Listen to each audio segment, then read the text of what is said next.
I also want to give credit to what you do here with your family. Like behind here, you have a picture of your family, and all of your wines are named after, or they're honoring someone, or they're remembering someone. Do you want to talk a little bit about that? I mean, I think what the wine world doesn't need is another verb animal. It's like verb animal, punching duck or kicking spider or some stupid bullshit that doesn't mean anything. It's pretty vapid, right?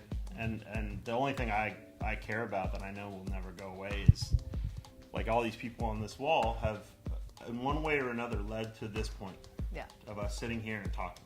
Because, there's my folks, my grandparents, my great-grandparents, and when they got in a car one day and drove from Iowa to California, that led to this moment.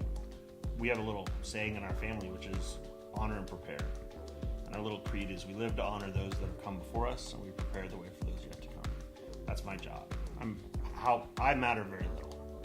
It's all the people before me and all the people after me. And it makes me like teary-eyed. That's beautiful. Well, it's beautiful. And it's every year we make 12 to 15 wines, and a lot of people just change a number on the back, and because they need brand identity and they need all the shit that doesn't matter. I'm on my 10th year of at least 15 labels. I made 150 totally different labels. I just finished next bottlings today, which is pretty good. I wish you had a glass. I would toast you. Yeah, I don't drink till after work. I mean, it's a slippery slope.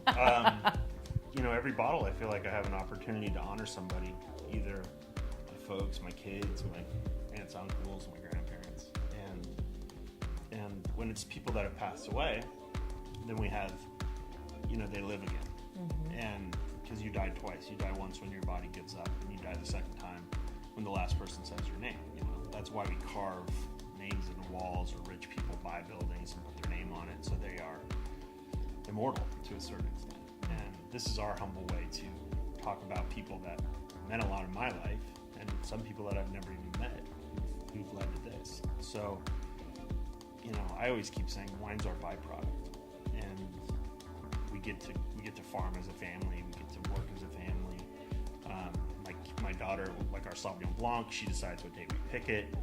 The rosé is crushed by my son. I mean, there's multiple levels to everything we do. Now, before you, did wine start before you, or were you the one who started it? Well, we bought a horrible piece of property on Ballard Canyon that was an apple orchard.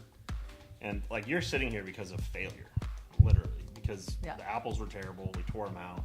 We planted grapes because our neighbor needed it. This house was built in 1886, so every time a door closed, you hear it. Gives it character. It does, That's what part of it. Scars are metals. We tore that out. We planted grapes because it was a crop we could sell. Nobody wanted to buy our apples. And then we had a frost go through, and then we grafted over to Grenache. Then we thought we could do two things, and so everything here is completely built off of failure. And in 2003, we made our first wine, and 8 years ago, another failure. I mean, my wife, I was looking at her over the counter and said, I don't know what we're going to do next. And it was really this wine thing. And she goes, this is it. This is what we were supposed to do. And it all kind of came together in a very scary way. It's still scary. But we get to do this. And I feel humbled and honored by it every day. I think that's great advice, because anyone who is an entrepreneur of any sort, and in our company we all are as well. I'm that's not much of an entrepreneur. I'm more of a hustler. But it's the same thing. No, they're different. Everything, sometimes the gamble doesn't pay off, and then you got to rebuild and reboot. Totally. The story is actually beautiful for that, because I think that's inspiration for people out there who are trying to do something. It might not be wine. No. Maybe they do something and you're like, hey, that was a failure and I turned it around. But as you're going, you find a little bit more of yourself. And that's exactly what we see here when we walk in. Yeah. When you're even talking to you, you kind of feel the rebirth and the growth and the rediscovery until what it is now. No one's first idea works, and if it does, then you might as well have played the lottery. Right.